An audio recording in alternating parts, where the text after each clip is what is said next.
내 짐을 덜어주겠다고? 내 숨통을 끊어놓으려던 게 아니고 병원 복도에서 니들끼리 속닥거린 그 추악한 말들 내가 다 못 들었을 줄 알았니? 영자의 내 짐을 폭탄 선언에 덜어주겠다고? 유리의 아니 얼굴이 니는 내 숨통을 순식간에 눌러서 짱말들 흑빛으로 내가 다 못 들었을 줄 변했습니다. 알았니? 큰아들 짐을 성우는 덜어주겠다고? 입을 벌린 채 아니 니는 내 아무 숨통을 말도 눌러서 하지 짱말들 못했지요. 내가 다 못 들었을 줄 알았니? 지혜와 강우는 내 짐을 영자의 덜어주겠다고? 말뜻을 이해하지 아니 못해 니는 내 숨통을 서로의 눌러서 얼굴을 짱말들 내가 다 못 들었을 줄 쳐다보았습니다. 알았니? 식탁 위에는 지혜가 정성껏 차려낸 음식들이 김을 모락모락 내뿜고 있었지만 그 누구도 수저를 들지 못했어요. 그 순간 유리는 억울하다는 듯 낯짝 두껍게 말을 가로챘지요. 어머님, 그건 저희가 오야식에 말을 한 거지 본심은 아니었어요. 저희가 다 두 분 노후 걱정해서 한 말이지요. 닥쳐라. 내 귀로 똑똑히 들었고 내 심장에 대못이 박혔다. 영자는 가방 속에서 미리 준비해온 묵직한 서류 뭉치를 꺼내 식탁 위에 쾅 소리 나게 내려놓았습니다. 도란도란 따뜻한 분위기에서 가족 간의 다정한 덕담이 오가야 할 설날 아침. 영자네 집에서는 도대체 무슨 일이 벌어지고 있는 걸까요? 큰아들 부부는 병원에서 무슨 얘기를 나누었길래 영자가 저렇게 분노하는 것인지 오늘의 이야기도 함께 해주세요. 인생 별 사연과 함께 해주셔서 감사드립니다. 이야기 시작 전 구독과 좋아요 부탁드리고 댓글 남겨주시면 한 분 한 분 따스한 평안이 찾아가도록 소망하겠습니다. 그럼 오늘의 이야기 시작하겠습니다. 설을 하루 앞둔 겨울날이었어요. 창밖은 영하의 칼바람이 아파트 외벽을 매섭게 핥히며 지나갔지만 68영자의 집 주방은 평소와 다름없이 지글거리는 기름 소리와 고소한 전 냄새로 가득했지요. 평생을 종갓집 맏며느리로 살며 수천 번은 잡았을 낡은 칼자루를 쥐고 도마 위에 물을 써는 영자의 손길은 유난히 정교했습니다. 하지만 예년 같았으면 장남 성훈이가 좋아하는 갈비찜 간을 보며 콧노래를 흥얼거렸을 영자의 얼굴에는 지금 그늘보다 더 깊고 차가운 무언가가 서려 있었어요. 거실 한편에서는 70살 남편 만호가 돋보기를 고쳐 쓰고 낡은 수첩을 뒤적이고 있었습니다. 평생 강직하게 살아온 만호는 원래도 말수가 적었지만 일주일 전 영자와 함께 병원을 다녀온 뒤로는 아예 입을 닫아버렸지요. 만호는 아내 영자가 병원 비상구 계단 뒤에서 무엇을 목격했는지, 그리고 그날 이후 영자의 눈빛이 왜 이토록 서늘하게 변했는지 다 알고 있었습니다. 만호는 조용히 안방 구석에 놓인 커다란 여행 가방을 힐끗 바라보았습니다. 그 가방 안에는 옷가지뿐만 아니라 이 집안의 공기를 단번에 바꿔놓을 묵직한 진실이 숨겨져 있었지요. 오후 5시가 조금 넘은 시각, 현관문 도어락이 경쾌한 소리를 내며 열렸습니다. 시중은행 대리로 근무하는 둘째 며느리 지혜였어요. 연휴 전날이라 쏟아지는 마감 업무와 명절 현금을 찾으려는 고객들에게 시달려 녹초가 된 지혜는 퇴근하자마자 옷도 갈아입지 못한 채 달려온 모양이었습니다. 단정한 은행 유니폼 위로 급하게 걸친 코트 자락에는 아직 바깥의 시린 겨울 공기가 매달려 있었지요. 지혜는 현관에 가방을 내팽개치듯 내려놓고 서둘러 주방으로 들어왔습니다. 어머니, 아버님, 저 왔어요. 아이고, 이걸 벌써 다 시작하셨어요? 제가 5시 땡 치자마자 뛰어왔는데 지점장이 마지막까지 붙잡는 바람에 조금 늦었어요. 죄송해요, 어머니.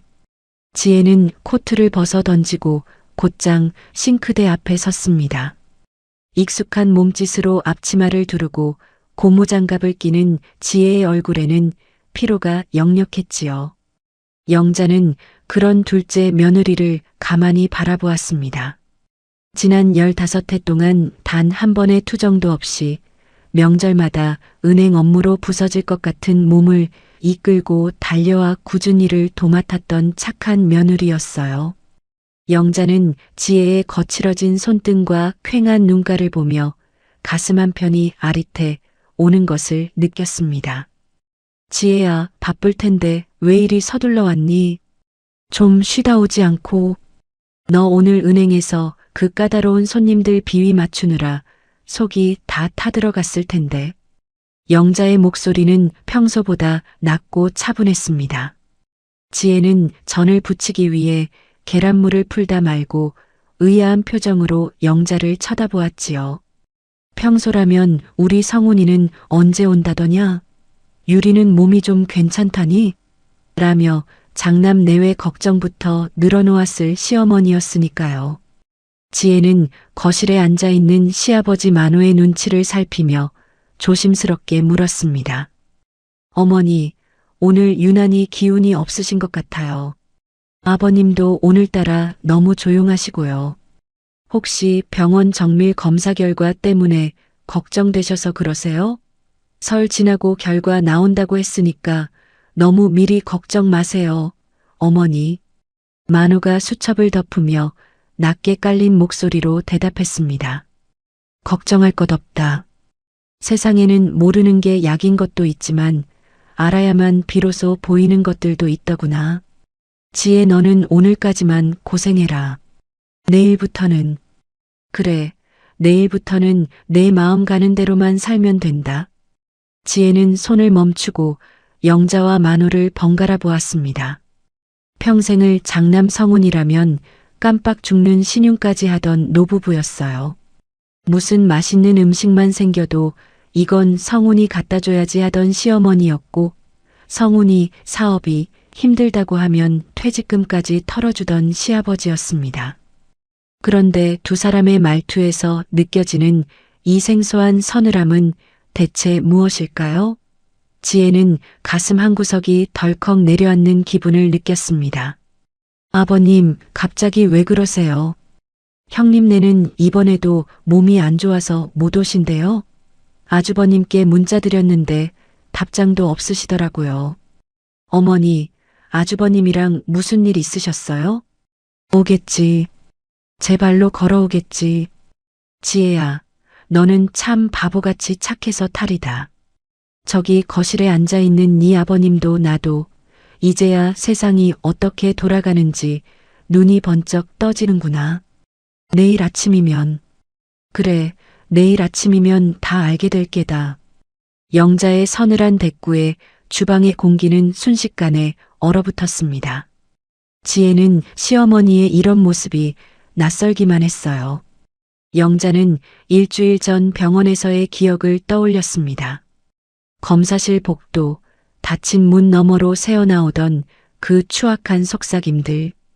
아들의 입에서 나온 말들이라고는 도저히 믿고 싶지 않았던 그 문장들이 영자의 귓가에 환청처럼 맴돌았지요.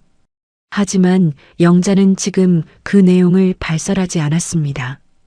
오직 차가운 복수심을 기름 냄새 섞인 공기 속에 조용히 녹여낼 뿐이었지요. 그 시각 큰 며느리 유리는 강남의 화려한 네일샵 의자에 앉아 손톱을 다듬고 있었습니다. 43살 유리는 시댁의 기름 냄새 풍기는 부엌 대신 비싼 에스테틱과 쇼핑으로 명절을 준비하고 있었지요. 유리는 옆에서 주식창을 들여다보고 있는 성훈을 툭 치며 속삭였습니다. 자기야, 내일 가서 어머님 비위 좀 잘 맞춰줘. 아버님은 어차피 어머님 말 한마디면 다 통과잖아. 이번 명절이 우리한테는 마지막 기회인 거 알지? 어머님 건강검진 결과 나오기 전에 도장부터 받아야 해. 성훈은 귀찮은 듯 껌을 씹으며 대답했어요. 걱정 마. 엄마는 내가 가서 얼굴만 비춰도 좋아주고, 내일 아침에 갈 때 적당히 아픈 척하고 부모님 앞에서는 세상 둘도 없는 효자인 척 연기 좀 해. 엄마 가방 안에 뭐가 들었는지 내가 다 확인하고 올 테니까. 두 사람의 대화에는 늙어가는 부모에 대한 일말의 죄책감도 없었습니다. 오직 부모의 가방 속에 든 인감도장과 통장의 행방만이 중요할 뿐이었지요. 영자는 그들이 내일 아침 자신 앞에 들고 올 가식적인 웃음과 탐욕을 이미 꿰뚫어 보고 있었습니다. 영자는 지혜에게 나지막이 하지만 힘주어 말했습니다. 지혜야, 너 15해 동안 이 집안 며느리 노릇하느라 고생 참 많았다. 내가 눈이 멀어 장남이 최고인 줄만 알고 너한테 너무 많은 짐을 지웠구나. 내일 아침이면 이 지긋지긋한 기름 냄새도 굴레 같은 제사도 내가 다 끝내줄 테니까. 너는 내일 앞치마 벗을 준비나 하렴. 어머니, 갑자기 왜 그러세요? 전 정말 괜찮아요. 강훈 씨랑 저 한 번도 힘들다고 생각한 적 없어요. 아버님, 어머니 좀 보세요. 너무 이상하세요. 지혜의 눈에 눈물이 핑 돌았습니다. 평생을 장남 바라기로 살던 시어머니가 자신의 고생을 알아주는 것이 고마우면서도 그 뒤에 숨겨진 서늘한 결기가 지혜를 두렵게 했습니다. 만우는 조용히 다가와 지혜의 어깨를 한번 툭 쳤습니다. 지혜야, 네 시어머니 말이 맞다. 우리도 이제 사람답게 좀 살아보려고 한다. 내일 아침에 짐 가방 싸서 여기로 오너라. 우리 다 같이 떠날 거다. 밤 9시가 넘어 둘째 아들 강훈이 지친 기색으로 퇴근에 돌아왔습니다. 시중은행 과장인 강훈은 가방을 내려놓자마자 주방으로 달려와 아내 지혜를 돕고 영자의 어깨를 주물러 드렸지요. 평소라면 강훈에게 형은 언제 온다더냐? 전화 좀 해봐라라고 재촉했을 영자였지만 오늘은 아예 큰아들의 이름조차 꺼내지 않았습니다. 영자는 안방 장롱 깊숙한 곳, 가방 안에 숨겨진 서류 봉투를 떠올렸습니다. 아직 누구에게도 보여주지 않은, 그러나 이 가문의 질서를 완전히 뒤바꿔 놓을 그 서류를 말이지요. 밤은 깊어가고 영자의 집 주방에는 여전히 짙은 기름 냄새가 떠돌았습니다. 하지만 영자는 피로조차 느끼지 못할 만큼 정신이 맑아졌어요. 내일 아침 화려하게 차려입고 나타나 거짓 눈물을 흘릴 성훈과 유리에게 던질 인생 최대의 반전을 설계하며 영자는 묵묵히 마지막 전을 뒤집었습니다. 만호는 그런 아내의 곁에서 조용히 차를 마시며 창밖의 어둠을 응시했지요. 단순히 조상을 기리는 날이 아니라 영자와 만호가 자신들의 생을 가로채려 했던 이들을 향해 소리 없는 심판을 내리는 날이 될 것이었습니다. 영자는 거실 소파에 앉아 가방 속에 든 비행기 티켓과 묵직한 서류 뭉치를 다시 한번 손끝으로 확인했습니다. 내일 아침 문을 열고 들어올 불청객들을 향한 복수의 서막이 그렇게 무겁고도 차갑게 내려앉고 있었지요. 영자의 입가에는 평생 본 적 없는 서늘한 미소가 희미하게 번졌습니다. 자, 이제 모든 준비는 끝났다. 영자의 나직한 혼잣말이 고요한 거실에 파동처럼 번져나갔습니다. 보름달이 유난히도 희고 탐스럽게 떠올라 온 세상을 비추던 지난 추석이었지요. 집집마다 웃음소리가 담장을 넘어가고 고소한 고기 굽는 냄새가 골목을 채우던 그 풍요로운 명절날, 영자의 집 거실은 겉으로 보기엔 평화로웠지만 그 이면에는 팽팽한 긴장감이 흐르고 있었습니다. 평생을 공직에서 대쪽같이 살아온 남편 만호는 돋보기를 고쳐 쓰고 안방 서랍 깊숙한 곳에서 낡은 통장 하나를 꺼냈지요. 그 통장에는 노부부가 은퇴 후 남은 생을 의지할 마지막 보루가 담겨 있었습니다. 만호는 깊은 한숨을 내쉬며 큰아들 성훈을 조용히 안방으로 불렀습니다. 방 안에는 무거운 정적이 흘렀어요. 영자는 문 밖에서 마른 침을 삼키며 두 남자의 대화를 기다렸지요. 영자의 마음은 이미 반쯤 큰아들에게 기울어 있었습니다. 사업이 힘들다며 얼굴이 반쪽이 된 성훈을 볼 때마다 영자의 속은 까맣게 타들어갔거든요. 만호는 떨리는 손으로 통장을 성훈의 앞에 내놓았습니다. 성훈아, 이리 좀 앉아봐라. 내가 사업 때문에 고비가 많다고 하니 내 어미랑 긴 상해 끝에 내어주는 거다.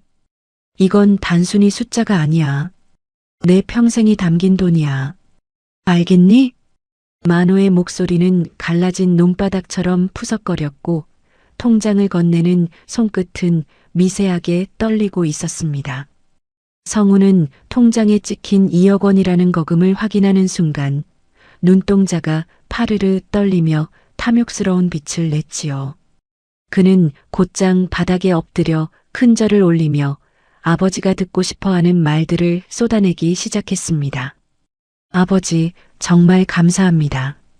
이 은혜 평생 잊지 않을게요. 이번 계약만 성사되면 정말 크게 보답하겠습니다. 어머니, 정말 죄송하고 감사해요. 제가 꼭 성공해서 두 분 호강시켜 드릴게요.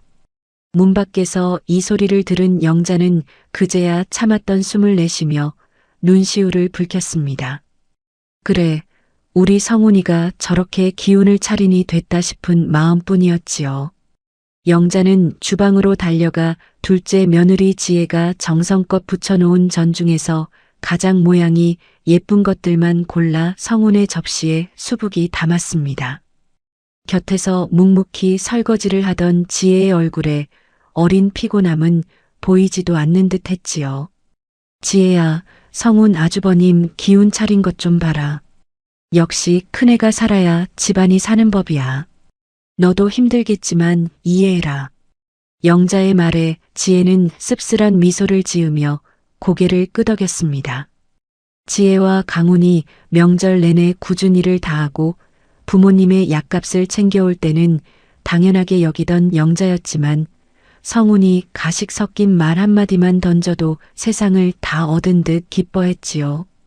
영자에게 성훈은 평생을 바쳐 키운 나무 중 가장 크고 화려한 가지였고 그 가지가 꺾이는 것은 곧 자신의 생이 무너지는 것과 같았습니다. 하지만 영자의 그 맹목적인 사랑은 계절이 바뀌기도 전에 배신이라는 싹을 틔우기 시작했습니다. 추석이 지나고 찬바람이 불어오면서 성훈의 연락은 다시 뜸해졌지요. 고맙다는 인사나 안부를 묻는 다정한 전화 대신 가끔 걸려오는 목소리에는 다시금 짜증과 조급함이 묻어났습니다. 사업 자금으로 가져간 2억 원은 성훈의 사치스러운 생활과 무리한 확장으로 순식간에 녹아 없어졌고 그는 또다시 부모의 재산을 가늠하기 시작했습니다. 찬서리가 내리고 겨울이 깊어지던 어느 날 밤 성훈의 집 거실에서는 날카로운 고성이 오갔습니다. 큰 며느리 유리는 거실 탁자에 수북이 쌓인 카드 고지서를 성훈의 얼굴 앞에 내던졌지요. 성훈 씨, 당신 지금 제정신이야? 지난 추석에 받은 그 큰 돈 벌써 바닥났다는 게 말이 돼? 나 이번에 가방 하나 새로 사려고 찜해둔 것도 못 사고 있잖아. 나라고 놀고 있는 줄 알아? 일이 안 풀리는 걸 어쩌라고. 당신도 그 명품 타령 좀 그만해. 돈이 줄줄 새잖아. 성훈의 외침에 유리는 코방귀를 뀌며 소파에 몸을 던졌습니다. 그리고는 아주 은밀하고도 독한 목소리로 성훈을 유혹하기 시작했지요. 비겁하게 나한테 그래? 당신 아버님 상가 건물 있잖아. 그게 지금 시세가 얼마인 줄 알아? 이번 설에 가서 확실히 도장 받아와. 그 상가 명의만 우리 쪽으로 돌려놓으면 이런 푼돈 걱정 안 하고 살아도 된다고. 아버지 성격에 그게 쉬운 줄 알아? 퇴직금까지 다 주셨는데 건물까지 내놓으라고 하면 가만히 계시겠냐고. 그러니까 머리를 써야지. 어머님은 당신 말이라면 껌뻑 죽으시잖아. 이번 설에 가서 세상에 둘도 없는 효자인 척 굴어봐. 이번 설에 도장 못 받으면 우리 정말 거덜나는 거야. 알았어? 유리의 차가운 말은 성훈의 탐욕에 기름을 부었습니다. 성훈은 머리를 쥐어뜯으며 부모님의 집 방향을 응시했지요. 이제 그의 눈에 부모님은 존경의 대상이 아니라 자신들의 구멍난 인생을 메워줄 거대한 현금 인출기로 보일 뿐이었습니다. 성훈은 부모님의 안부보다는 상가 건물의 시세를 조회하고 증여를 받을 때 세금을 어떻게 피할 수 있을지 계산하는데 온 신경을 쏟았습니다. 가끔 영자에게 전화를 걸 때도 성우는 연기자가 된 듯 굴었습니다. 엄마, 저 성훈이에요. 요즘 부쩍 추워졌는데 감기는 안 걸리셨어요? 아버님, 혈압은 괜찮으시고요? 아, 그런데 그 상가 건물 말이에요. 요즘 세입자들이 관리 힘들게 안 해요? 세금 문제도 복잡할 텐데 제가 미리미리 관리해 드리는 게 낫지 않을까 싶어서요. 영자는 아들의 전화를 받고 그저 기특해하기만 했습니다. 우리 성훈이가 사업하느라 바쁜데 부모 재산 관리까지 걱정해 주는구나 하며 흐뭇해했지요.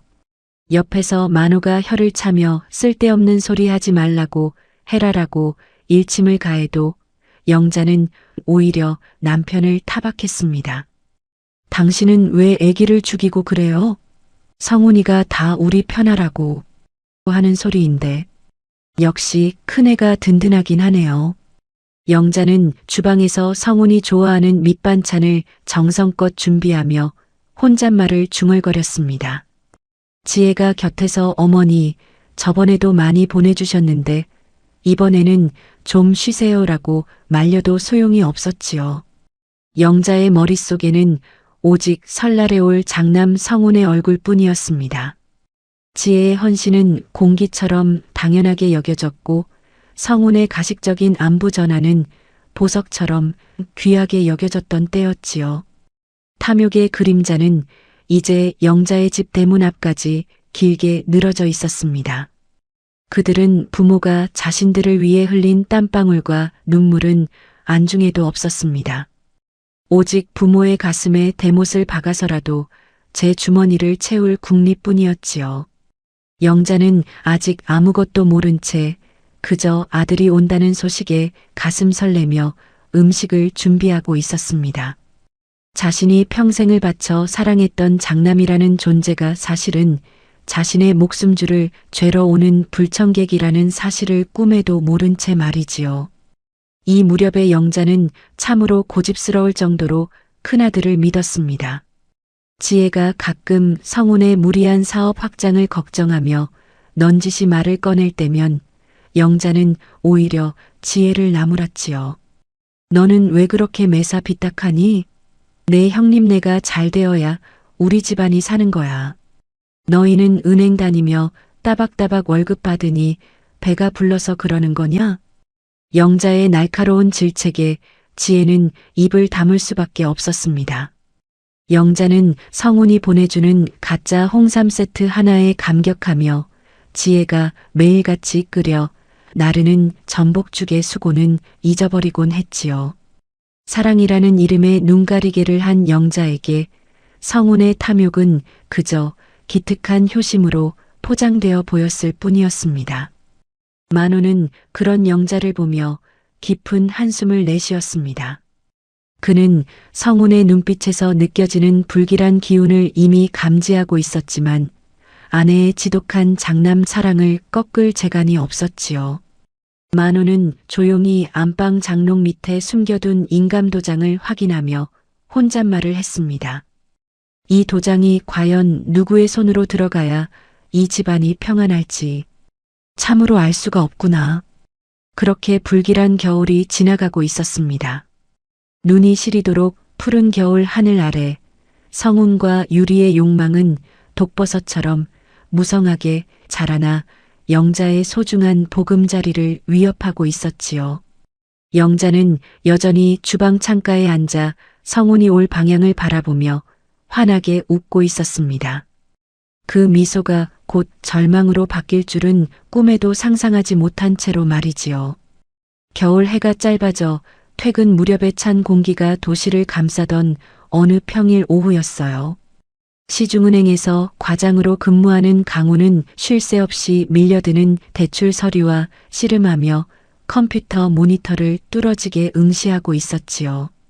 창구 너머에서는 번호표를 쥔 손님들의 웅성거림과 기계적인 안내 음성이 뒤섞여 소란스러웠지만 강우는 오직 고객의 서류에만 집중하며 묵묵히 제 자리를 지켰습니다. 그때 정적을 깨고 화려한 모피 코트를 걸친 유리와 잔뜩 어깨에 힘을 준 성운이 은행 자동문을 박차고 들어왔습니다.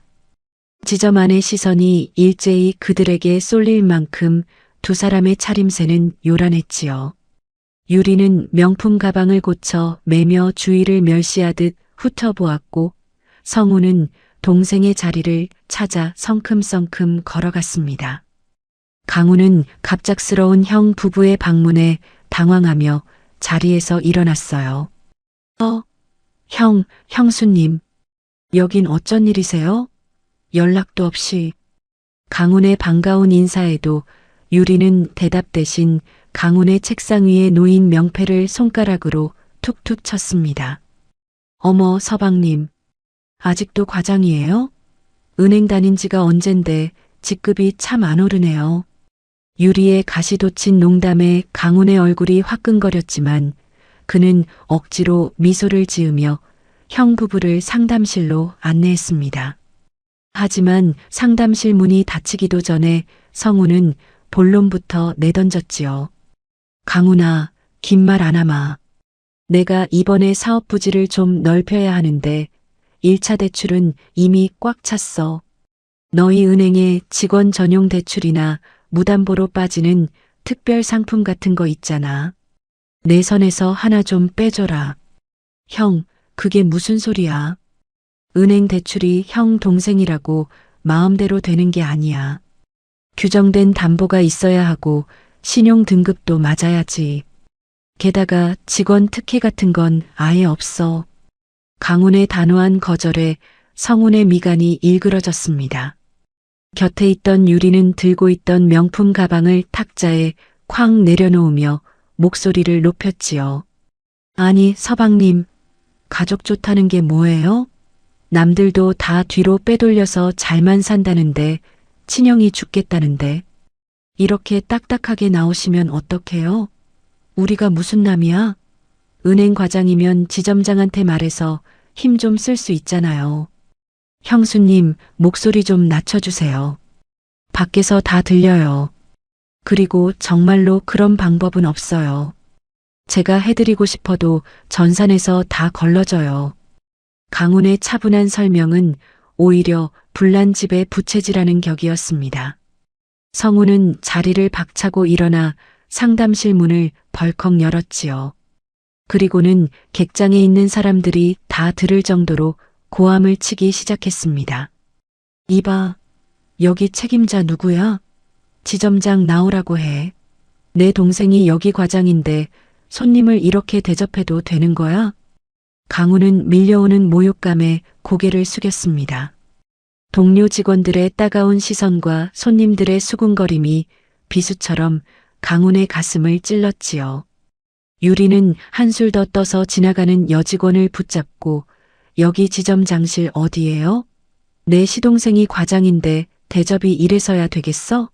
라며 행패를 부렸습니다. 소란이 커지자 결국 지점장이 나와 사태를 수습해야 했고 강훈은 지점장실에 불려가 고개를 깊숙이 숙여야만 했습니다. 그날 저녁 퇴근한 지혜는 남편 강훈의 소식을 듣고 피가 거꾸로 솟는 기분을 느꼈습니다. 남편이 직장에서 그런 수모를 겪었다는 사실에 지혜는 뜬 눈으로 밤을 지새웠지요. 결국 다음 날 오후 지혜는 참다 못해 영자의 집을 찾았습니다. 주방에서 성훈이 좋아한다는 식혜를 정성껏 담그던 영자는 지혜의 굳은 표정을 보고 의아해했습니다. 지혜야, 연락도 없이 웬일이니? 얼굴이 왜 이리 안 좋아? 지혜는 차마 말을 잇지 못하다가 떨리는 목소리로 어제 은행에서 벌어진 일을 하나하나 털어놓았습니다. 어머니, 제가 웬만하면 말씀 안 드리려고 했는데 아주버님이랑 형님 정말 너무하세요. 강훈 씨 직장까지 찾아와서 소리를 지르고 지점장까지 불러내서 망신을 주셨대요. 강훈 씨가 은행에서 얼굴을 못 들고 다녀요. 영자의 손에 들려있던 국자가 바닥으로 툭 떨어졌습니다. 맑은 식혜물이 영자의 버선등을 적셨지만 영자는 느낄 새도 없었지요. 그게 정말이냐? 성훈이가 강훈이 회사에 가서 소동을 피웠다고? 네, 어머니. 직원 전용 대출을 해달라고 억지를 쓰시면서 강훈 씨가 과장밖에 안 된다고 무시까지 하셨대요. 어떻게 가족끼리 이럴 수 있어요? 강훈 씨가 그동안 아주버님 뒤치다꺼리하며 군말 없이 산 거 어머니도 아시잖아요. 지혜의 눈에서 참았던 눈물이 터져 나왔습니다. 영자는 멍하니 주방 바닥을 바라보았지요. 평생을 장남이 잘 되어야 집안이 산다는 신념으로 성훈에게 모든 것을 쏟아부었던 영자였습니다. 성훈이 조금만 투정 부려도 마음이 아파 잠을 못 잤고 둘째네가 가져온 용돈까지 몰래 성훈의 주머니에 넣어주던 영자였지요. 그런데 그 믿음직했던 장남이 제 동생의 일터를 망쳐놓고 직위를 이용해 부정한 일을 강요했다는 사실은 영자에게 커다란 충격이었습니다. 거실에 앉아 신문을 보던 만호도 지혜의 말을 다 듣고 있었습니다. 만호는 신문을 탁 소리나게 접으며 굵직한 목소리로 내뱉었지요. 사람이 염치가 있어야지. 제 동생 앞길을 막아도 유분수지. 그게 장남이라는 놈이 할 짓이냐? 영자는 아무 말도 할 수 없었습니다. 가슴 한복판이 뻥 뚫린 것처럼 시린 바람이 휘몰아쳤지요. 성훈이 사업이 힘들어 예민해진 것이라고 스스로를 다독여 보려 했지만 지혜의 흐느낌과 강훈이 느꼈을 모욕감이 영자의 심장을 조여왔습니다. 우리 성훈이가 이 정도까지는 아니었는데 대체 무엇이 그 아이를 이렇게 괴물로 만든 걸까? 영자는 지체 없이 성훈에게 전화를 걸었습니다. 하지만 성훈은 전화를 받자마자 오히려 화를 냈지요. 엄마, 강훈이가 일러 바쳤어요? 아, 진짜 그 새끼는 입이 왜 그렇게 가벼워? 내가 형으로서 좀 훈계한 거 가지고 뭘 그래요? 다 우리 집안 잘 되자고 대출 좀 알아보라는 게 죄예요? 성훈의 뻔뻔한 대꾸에 영자는 할 말을 잃고 전화를 끊어버렸습니다. 손끝이 파르르 떨리고 가슴이 두근거려 숨을 쉬기가 힘들었지요. 평생 처음으로 큰아들에게 느껴본 서늘한 실망감은 독처럼 영자의 온몸으로 퍼져나갔습니다. 주방 창밖으로 어둠이 짙게 깔리고 있었어요. 영자는 묵묵히 지혜의 손을 잡아주었지만 그 마음속에는 이미 커다란 균열이 생기고 있었습니다. 자신이 믿어온 장남이라는 기둥이 사실은 썩어 있었다는 의심이 고개를 들기 시작한 것이지요. 지혜는 시어머니의 달라진 눈빛을 보며 묘한 긴장감을 느꼈습니다. 영자의 집에는 차갑고 무거운 공기가 감돌기 시작했습니다. 그녀는 밤새 잠을 이루지 못하고 거실에 홀로 앉아 있었습니다. 어둠 속에서 영자는 생각하고 또 생각했지요. 무엇이 잘못된 것인지, 그리고 자신이 앞으로 어떤 선택을 해야 할 것인지에 대해 말입니다. 성훈과 유리의 탐욕은 이제 부모의 가슴을 넘어 동생의 삶까지 위협하고 있었고, 영자의 인내심은 서서히 바닥을 드러내고 있었습니다.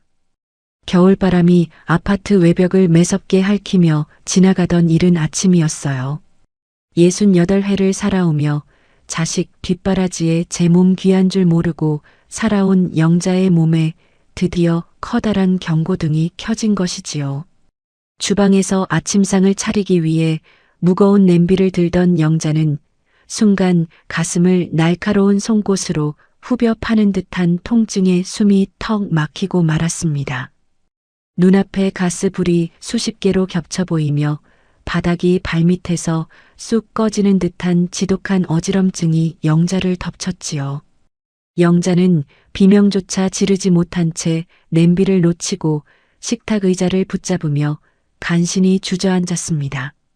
차가운 장판 위에 손을 짚은 채 헐떡거리는 영자의 이마에는 순식간에 비 오듯 식은 땀이 맺혔고 입술은 핏기 하나 없이 파랗게 질려갔습니다. 아으, 가슴이 왜 이리 답답할까? 가까스로 내뱉은 혼잣말은 입 밖으로 나오지 못하고 목구멍 안에서 맥없이 흩어졌습니다. 심장을 쥐어짜는 고통은 어깨와 팔을 타고 무섭게 번져나갔고 영자는 이대로 자신의 생이 마감될지도 모른다는 공포에 온몸을 떨었지요. 다행히 응급 상황까지는 아니었으나 한번 시작된 통증은 쉽게 가라앉지 않았습니다. 때마침 시부모님이 드실 밑반찬을 새로 무쳐들고 온 둘째 며느리 지혜가 그 광경을 목격했습니다. 현관문을 열자마자 주방 바닥에 위태롭게 앉아 가슴을 쥐어짜는 시어머니를 본 지혜는 사색이 되어 달려왔지요. 지혜는 가방을 내팽개치고 영자의 어깨를 감싸 안았습니다. 어머니 왜 그러세요? 얼굴이 왜 이렇게 하얘요? 아버님 빨리 좀 나와보세요. 지혜의 다급한 외침에 안방에서 옷을 갈아입던 만호가 맨발로 뛰어나왔고 집안은 순식간에 걱정 어린 소란으로 가득 찼습니다. 지혜는 떨리는 손으로 영자의 손발을 주무르며 서둘러 외투를 입혔지요. 당장 응급실로 가야 할 정도의 발작은 잦아들었지만 지혜는 예감이 좋지 않았습니다. 지혜는 만호와 함께 영자를 부축해 자신의 차로 옮겼습니다. 큰 대학병원에 가서 제대로 검사를 받아야 한다는 생각뿐이었지요. 대학병원 로비는 평일 아침임에도 불구하고 환자들과 보호자들로 인산인해를 이루고 있었습니다. 코끝을 찌르는 지독한 소독약 냄새와 바쁘게 움직이는 의료진들의 발소리가 영자의 어지럼증을 더 부추겼지요. 지혜는 익숙한 솜씨로 접수를 하고 영자를 휠체어에 태워 순서를 기다렸습니다. 영자는 휠체어에 몸을 맡긴 채 자신의 손을 꼭 쥐고 있는 며느리 지혜의 손등을 내려다보았습니다. 은행일로 바쁜 아이가 이른 아침부터 자신 때문에 이 고생을 하는 게 못내 미안했지요. 한참을 기다린 끝에 진료실 문이 열리고 영자는 의사 앞에 앉았습니다. 청진기를 든 의사는 영자의 가슴 소리를 한참이나 듣더니 이내 심전도 검사 결과지를 살피며 무거운 표정을 지었습니다. 환자분, 지금 심장 쪽 혈관이 많이 좁아진 상태 같아요. 오늘 받은 간단한 검사만으로는 정확한 상태를 알 수 없습니다. 조만간 날을 잡아서 혈관을 직접 들여다보는 정밀 검사를 하셔야 합니다. 이게 검사 도중에 혈관을 넓히는 시술로 바로 이어질 수도 있는 거라 위험할 수도 있어요. 그래서 검사 당일에는 반드시 보호자가 동행하셔야 합니다. 의사의 심각한 조언에 지혜는 결국 참았던 한숨과 함께 눈시울을 붉혔습니다. 만호 역시 지팡이를 짚은 손을 파르르 떨며 입술을 깨물었지요. 의사는 처방전을 내밀며 일주일 뒤로 정밀 검사 날짜를 잡아주었습니다. 오늘은 일단 심장에 무리가 가지 않는 약을 처방해 드릴 테니 집에서 안정을 취하세요. 그리고 검사 날에는 꼭 장남이나 직계 가족이 오셔서 설명을 들으셔야 합니다. 병원 문을 나서는 영자의 발걸음은 모래주머니를 찬 듯 무거웠습니다. 지혜는 영자를 차에 태우고 안심시키려 애썼지요. 그리고는 차 안에서 조심스럽게 성훈에게 전화를 걸었습니다. 영자는 창밖을 내다보며 내심 아들이 어머니, 제가 그날은 무슨 일이 있어도 갈게요라고 말해주길 바랐습니다. 큰아들에게는 병원비가 아니라 자식의 따뜻한 눈빛이 더 필요했으니까요. 신호음이 몇 번 울리더니 성훈의 짜증 섞인 목소리가 스피커폰을 타고 흘러나왔습니다. 아, 재수씨, 이 바쁜 시간에 웬일이에요? 나 지금 중요한 투자자들 만나서 회의 들어가야 하니까 용건만 얘기해요. 아주버님, 저예요. 다름이 아니라 오늘 어머니가 가슴이 너무 아프시다고 해서 대학병원에 왔거든요. 의사 선생님이 심장이 많이 안 좋으시대요. 다음 주에 정밀 검사 예약을 했는데 아주버님이 그날 보호자로 꼭 오셔야 한다고 하네요. 아주버님이 장남이시잖아요. 지혜의 절박한 설명에도 수화기 너머에서는 잠시 차가운 침묵만이 흘렀습니다. 이윽고 이어진 성운의 대답은 영자의 가슴을 칼로 도려내는 듯 했지요. 재수씨, 참 나원. 나 지금 이번 사업 사활이 걸린 거라고 몇 번을 말해요? 어머니 옆에 재수씨랑 강훈이 있잖아. 아니, 검사하는데 내가 꼭 가야 해? 어차피 병원비는 나중에 내가 보낼 테니까 재수씨가 일단 동의서 쓰고 검사 예약 잡아놔요. 나 지금 진짜 바쁘니까 끊어요. 아주버님, 어머니가 정말 위험하실 수도 있다니까요. 정밀 검사 날만이라도 시간 좀 내주세요. 지혜가 절규하듯 불렀지만 전화는 매몰차게 뚝 끊겨버렸습니다. 정막이 흐르는 차 안에서 영자는 넋이 나간 표정으로 앞 유리를 응시했습니다. 자신의 모든 것을 내어주고 남편의 퇴직금까지 털어 아들의 앞길을 닦아주었던 수많은 세월이 환영처럼 스쳐 지나갔지요. 어린 적 성훈이가 감기에만 걸려도 밤새 업고 응급실을 뛰어다녔던 기억, 제 입에 들어갈 고기 한 점 아껴 아들 밥그릇에 얹어주며 행복해했던 시간들이 이제는 조롱 섞인 화살이 되어 영자의 심장을 찔렀습니다. 영자의 눈에서 굵은 눈물방울이 무릎 위로 툭툭 떨어졌습니다. 곁에 있던 만호는 분노로 온몸을 떨며 주먹을 내리쳤지요. 저런 빌어먹을 놈, 저게 사람 자식이냐? 제 애미 목숨이 어찌 될지 모르는데 제 사업이 문제야? 짐승도 제 어미가 아프면 곁을 지키는 법인데 저놈은 인간의 탈을 쓴 악기로구나. 지혜는 서러워하는 영자의 손을 꼭 잡았습니다. 지혜는 자신의 눈물을 닦는 것보다 시어머니의 차가운 마음을 녹이는 것이 먼저였지요. 어머니, 울지 마세요. 제가 있잖아요. 제가 끝까지 어머니 곁 지킬게요. 아주버님 바쁘다고 하시니까 신경 쓰지 마시고 우리끼리 검사 잘 받아요. 제가 어머니 딸 할게요.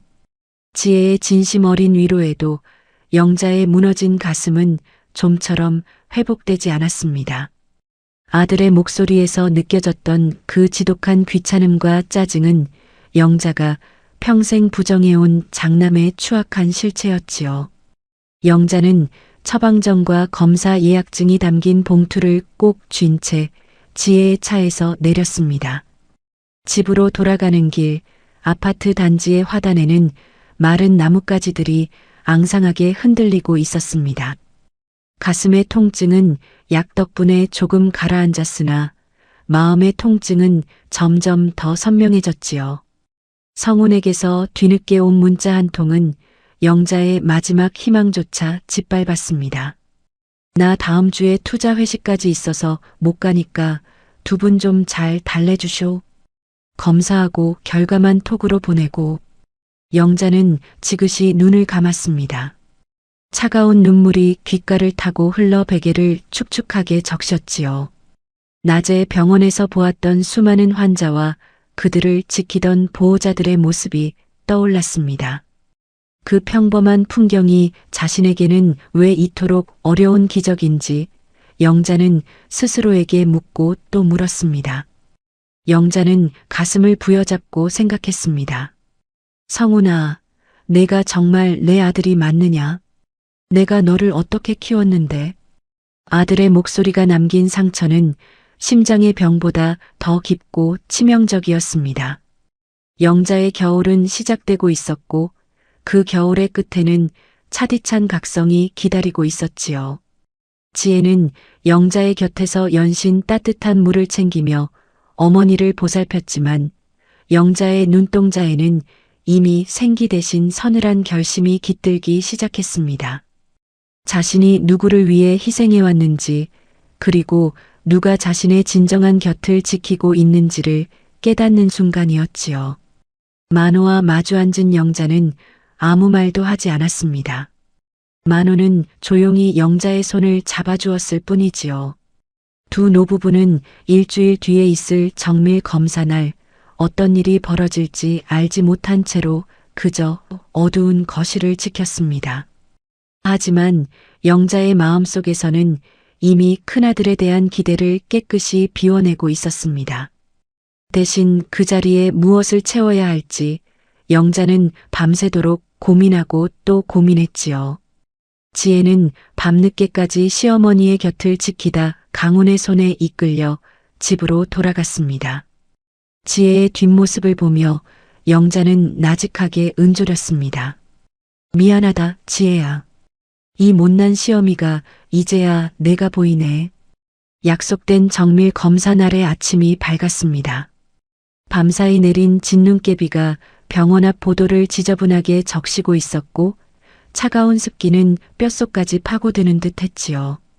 일주일 전 외래 진료에서 받아온 예약증을 든 영자의 손은 미세하게 떨리고 있었습니다. 병원 입구에서 지혜가 휠체어를 가져오기 위해 잠시 자리를 비운 사이 뒤늦게 나타난 성훈과 유리는 멀리서도 눈에 띄는 화려한 차림새로 다가왔지요. 성훈은 뭐가 그리 불만인지 연신 시계를 확인하며 입술을 삐죽거렸고 유리는 병원의 소독약 냄새가 역겹다는 듯 코끝을 매만지며 짜증스러운 표정을 짓고 있었습니다. 어머니, 저희 왔어요. 아니, 무슨 검사를 이렇게 아침 일찍부터 한대요? 잠도 못 자게. 유리는 인사 대신 투정부터 내뱉었습니다. 영자는 힘없이 웃어 보였지만 마음 한구석은 이미 시릿하게 얼어붙어 있었지요. 지혜가 휠체어를 밀고 오자 성우는 그제야 마지못해 영자의 곁으로 다가왔습니다. 검사실로 향하는 엘리베이터 안에서도 성우는 연신 울려대는 휴대전화 메시지를 확인하느라 영자의 안색은 살피지도 않았지요. 만호는 그런 아들의 뒷모습을 보며 지팡이를 쥔 손에 힘을 주었습니다.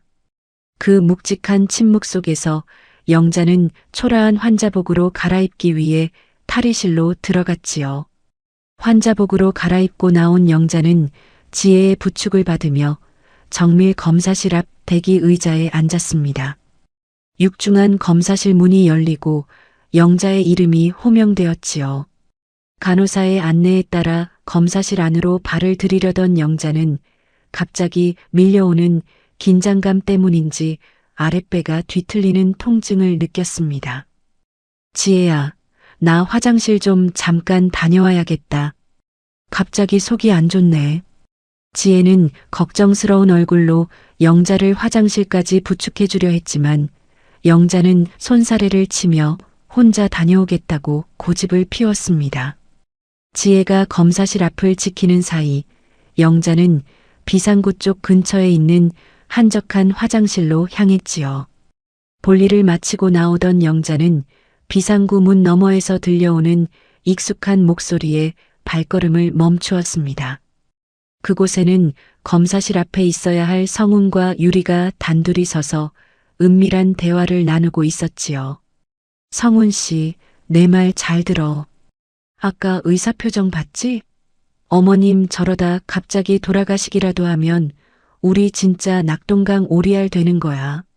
상가 건물 상속세가 얼마나 무서운 줄 알아? 그 생돈을 국가에 다 바칠 순 없잖아. 유리의 날카로운 목소리가 복도의 정적을 찍고 영자의 귓가에 박혔습니다. 영자는 숨이 턱 막히는 기분이었지만 차마 문을 열지 못한 채 그 자리에 얼어붙고 말았지요. 이어진 아들 성훈의 대답은 영자의 심장을 난도질했습니다.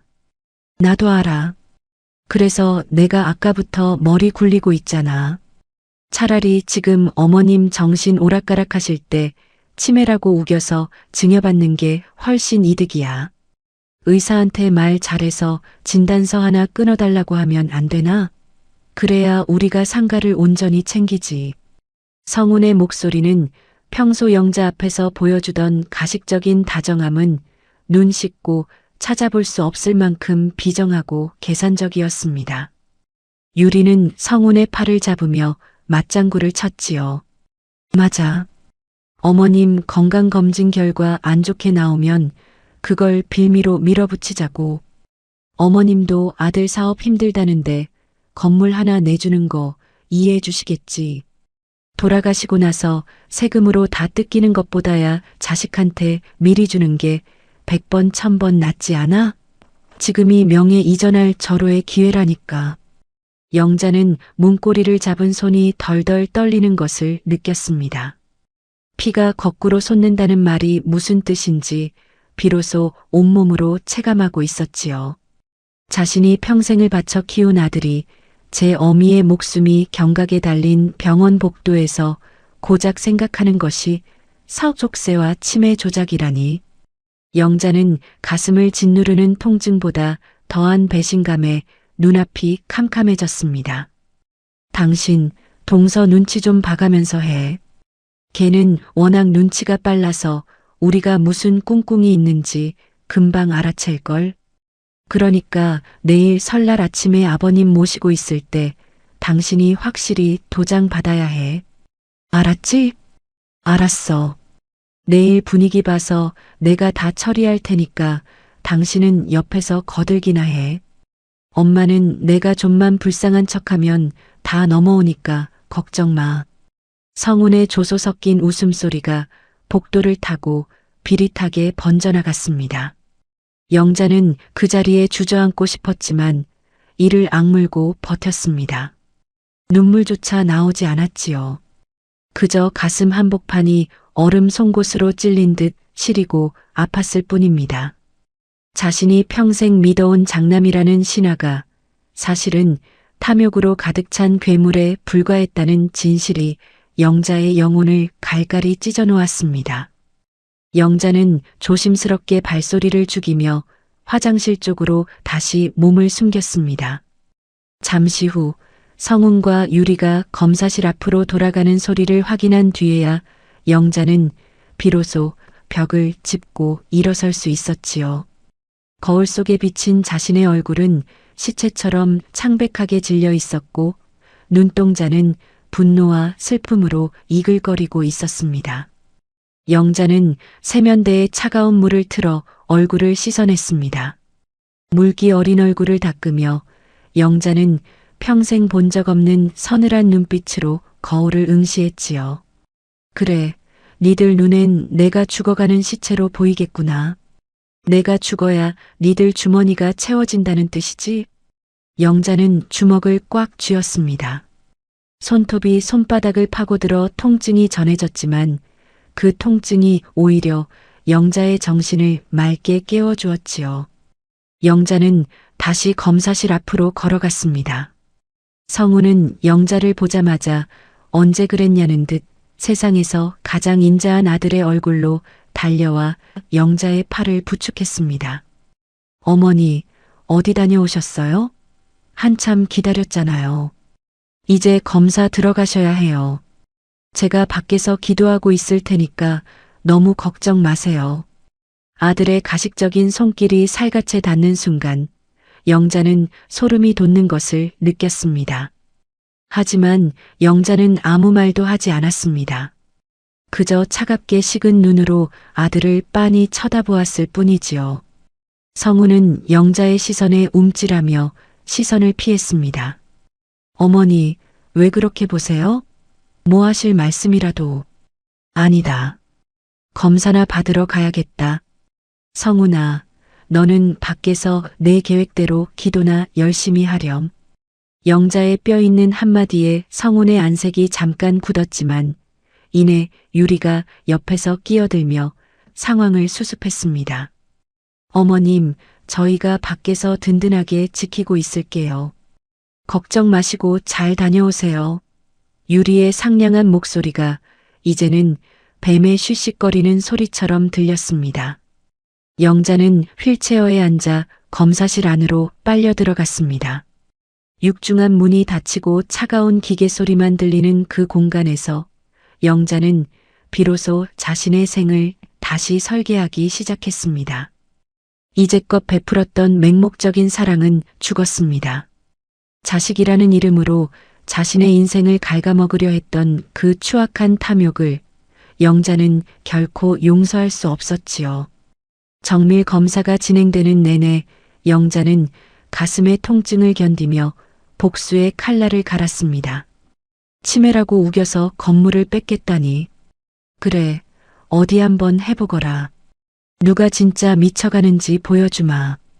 영자의 심장은 이제 병 때문이 아니라 배신감과 분노로 인해 다시금 세차게 고동치기 시작했습니다.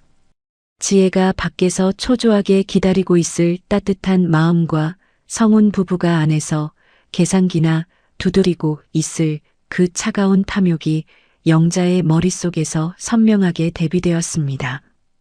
검사를 마치고 나온 영자는 자신을 부축하려는 성운의 손을 거칠게 뿌리쳤습니다. 그리고는 만호를 바라보며 나직하게 말했지요. 여보, 우리 내일 설날 아침에 아주 특별한 차례를 지내야겠어요. 준비할 게 많을 것 같네. 영자의 말에 성운과 유리는 서로 눈길을 주고받으며 의미심장한 미소를 지었습니다. 자신들의 계획이 먹혀들고 있다고 착각한 것이지요. 하지만 영자의 가슴 속에는 이미 이 가문의 질서를 완전히 무너뜨릴 거대한 폭풍이 몰아치고 있었습니다. 병원 로비를 나서는 영자의 등 뒤로 차가운 겨울비가 진눈깨비로 변해 쏟아지고 있었고 영자의 인생에서 가장 시리고도 뜨거운 설날이 그렇게 다가오고 있었습니다. 병원에서 돌아온 날 저녁 영자의 집 거실은 겉으로 보기엔 고요했지만 그 안에는 언제 터질지 모를 팽팽한 긴장감이 흐르고 있었습니다. 정밀 검사를 마치고 돌아온 영자는 기운이 없다는 핑계로 안방 침대에 몸을 뉘었지요. 하지만 영자의 정신은 그 어느 때보다 맑게 깨어 있었습니다. 거실에서는 병원까지 따라왔던 성운과 유리가 차를 마시며 낮은 목소리로 대화를 나누고 있었고 주방에서는 지혜가 시부모님이 저녁에 드실 죽을 끓이느라 분주하게 움직이고 있었지요. 영자는 이불을 머리 끝까지 뒤집어 쓴 채 자는 척 숨을 죽였습니다. 잠시 후 지혜가 잠시 편의점에 다녀오겠다며 현관문을 나서는 소리가 들렸지요. 거실에 성운과 유리 단둘만 남게 되자 유리의 목소리가 한층 날카로워지며 안방 문틈을 타고 들어왔습니다. 자기야, 서방님 정말 무섭지 않아? 은행 다니면서 제 앞가림도 잘할 텐데 왜 저렇게 사사건건 부모님 옆에 붙어서 살갑게 구는 거야? 누가 봐도 저 상가 건물 노리고 빌부터 사는 거잖아. 동서도 그래.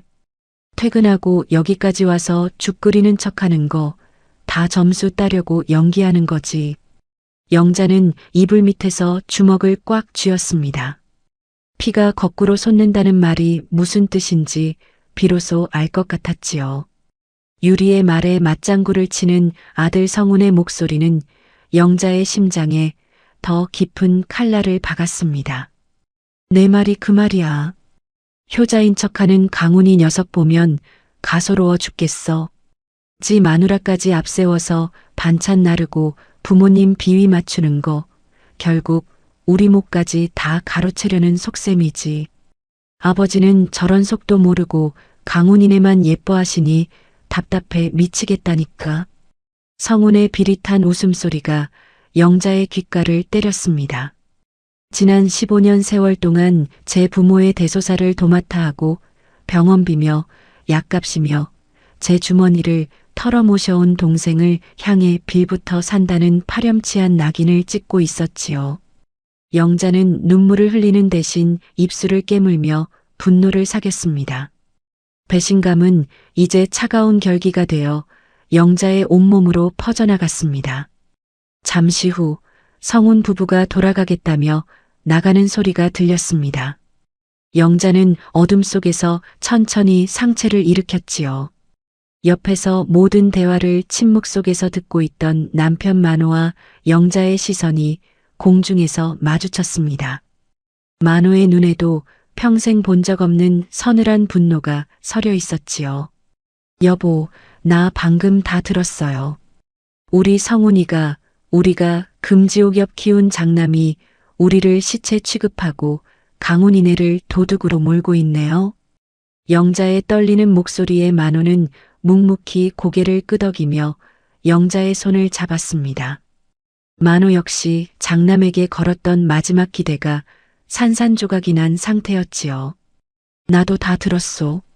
사람이 염치가 있어야지 제 동생을 그런 식으로 몰아세우다니. 이제 더는 참을 수가 없구려. 당신 뜻대로 합시다. 다음 날 아침 영자는 평소보다 일찍 몸을 일으켰습니다. 며칠 뒤면 다가올 설 명절을 앞두고 시장을 보러 가며 영자는 다른 약속도 하나 잡았어요. 영자가 향한 곳은 둘째 아들 강훈이 근무하는 은행이 아니었습니다. 강훈에게 불똥이 튈까 염려된 영자는 다른 지점으로 만호와 방문을 했습니다. 그곳에서 영자는 미리 수소문해둔 자산관리 전문가와 변호사를 만났지요. 상담실의 육중한 문이 닫히고 영자는 가방 안에서 낡은 수첩 하나를 꺼냈습니다. 그 수첩에는 장남 성훈에게 그동안 퍼부어준 돈의 명목과 날짜, 그리고 액수가 빼곡하게 적혀 있었어요. 작년 추석에 준 2억 원을 포함해 지난 10여 년간 성훈의 사업 자금으로 들어간 돈은 이미 상가 건물의 가치를 훌쩍 넘어서고 있었지요. 영자는 차분하면서도 단호한 목소리로 변호사에게 말했습니다. 선생님, 이 수첩에 적힌 모든 건 성훈이에게 준 사전 증여로 처리해 주세요. 그리고 남은 상가 건물과 현재 우리가 살고 있는 이 집, 그리고 모든 현금 자산은 둘째 아들 강훈이와 며느리 지혜에게 증여한다는 공증을 받으러 왔습니다. 이건 부모로서 내리는 마지막 판결입니다. 변호사는 영자의 서슬 퍼런 기세에 압도된 듯 안경을 고쳤으며 서류를 검토했습니다. 영자는 한치의 망설임 없이 인감도장을 꺼냈습니다. 붉은 인주를 묻힌 도장이 서류 위에 찍힐 때마다 영자는 가슴속에 응어리졌던 우라가 조금씩 씻겨 내려가는 기분을 느꼈습니다. 그것은 단순히 재산을 옮기는 행위가 아니라 장남이라는 허울에 갇혀 평생을 속아 살아온 자신의 생을 바로잡는 신성한 의식이었지요. 영자는 이어 자산관리 전문가와 함께 예금 계좌를 정리했습니다. 모든 자산을 강훈 내외의 공동 명의로 돌리고 성훈에게는 단 1원의 잔고도 남기지 않았습니다. 모든 절차를 마친 영자의 손에는 묵직한 서류 봉투가 들려 있었습니다. 가방 안에 서류 뭉치가 옆구리에 닿을 때마다 그것은 자식을 향한 미련을 끊어낸 부모의 시린 결단처럼 무겁게 느껴졌지요. 은행을 나온 영자는 근처 대형마트에 들러 시장을 본 것처럼 식재료를 가득 샀습니다. 집으로 돌아온 영자는 만호와 함께 안방에서 은밀하게 짐을 싸기 시작했습니다. 옷가지와 꼭 필요한 세면도구만을 챙겨 커다란 여행 가방 2개에 나누어 담았지요. 영자는 장롱 깊숙한 곳에 그 서류 봉투를 숨겨두며 나직하게 의조렸습니다. 성훈아, 유리야. 너희가 원하던 그 서류, 내가 아주 제대로 준비했단다. 이번 설날 아침에 너희가 어떤 표정을 지을지 벌써부터 궁금하구나. 영자는 부엌으로 가서 지혜가 가져다 놓은 반찬들을 정리했습니다. 며칠 뒤면 설날이었고 지혜는 연휴 전날 퇴근하자마자 이곳으로 달려와 또다시 고단한 명절 노동을 시작할 것이었습니다. 영자는 지혜가 미리 사다 놓은 전 재료들을 보며 가슴이 아려왔습니다. 지혜야, 조금만 더 참으렴. 이 지긋지긋한 부엌대기 노릇도 저 파렴치한 인간들 비위 맞추는 것도 이번이 정말 마지막이다. 영자는 주방 식탁에 앉아 만호와 함께 차를 마셨습니다. 두 노부부는 이제 더 이상 슬프거나 아프지 않았습니다. 오직 진실을 바로잡고 진정으로 자신들을 지켜준 자식들에게 보당해주겠다는 명확한 목표만이 그들을 지탱하고 있었지요. 설날이 다가올수록 영자의 집에는 폭풍 전야와 같은 무거운 고요함이 감돌았습니다. 영자는 아무렇지 않은 척 성운의 안부 전화를 받았고 유리가 명절에 가방 사달라는 핑계를 대며 비위를 맞출 때도 인자하게 웃어주었습니다. 하지만 영자의 마음속에는 이미 이 가문의 위선적인 질서를 완전히 무너뜨릴 거대한 파도가 소용돌이치고 있었지요. 영자는 밤마다 거실 소파에 앉아 가방 속의 서류를 확인하고 또 확인했습니다. 이제껏 베풀었던 맹목적인 사랑은 병원 복도에서 이미 죽었습니다. 자식이라는 이름으로 자신의 인생을 도둑질하려 했던 그 추악한 탐욕을 영자는 결코 용서하지 않기로 했습니다. 설날을 이틀 앞둔 밤 영자는 만호에게 비행기 티켓과 호텔 예약증을 보여주었습니다. 만호는 아내의 손을 꼭 잡으며 고개를 끄덕였지요. 노부부는 서로를 바라보며 처음으로 가벼운 미소를 지었습니다. 그것은 평생의 짐을 내려놓기 직전의 해방감이었고 배신한 자식들을 향해 던질 통쾌한 복수의 서막이었습니다. 영자의 집 거실창 밖으로 차가운 겨울 달빛이 쏟아져 들어왔습니다.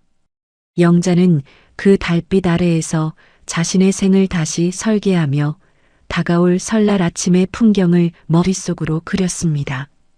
화려하게 차려입고 나타나 거짓 효도를 늘어놓을 성운과 유리, 그리고 그들의 뒤통수를 향해 내던질 자신의 분노와 진실. 영자는 비로소 깊은 잠에 들 수 있었지요. 동이 트기 전부터 영자의 집 부엌은 이미 뽀얀 수증기와 지글거리는 기름 소리로 가득했습니다.